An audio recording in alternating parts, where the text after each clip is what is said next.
So the painting works has been an intention to connect our boys to doing things together. It is a project where we're here at this beautiful setting in Vunisia, hosted by the Namalata Primary School, for which we're so grateful. And the idea is to actually just give back to the school, doing something that will, we can leave our imprint as a give back to the school and to the community. And also from the team side, it's an activity that just gets players together, gets staff together. We are invested in doing things together, going into the new season, and also something that will make this team stronger and better.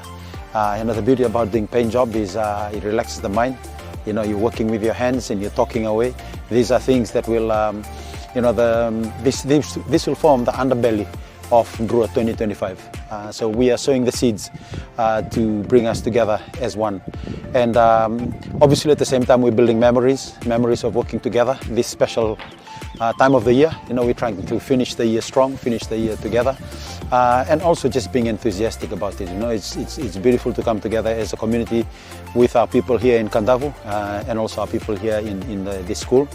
And for the players, we have probably never done something like this as a Drua. Now into preparing for season 4, it's a special time, and it's great to see the staff invested in doing things together, bringing us as one. And I believe this is what we'd like to build into our Drua DNA, to ensure that we continue to build layer upon layer to become a stronger version of ourselves, a better version of ourselves, and a much improved and stronger Drua for 2025 season, God willing. Yeah.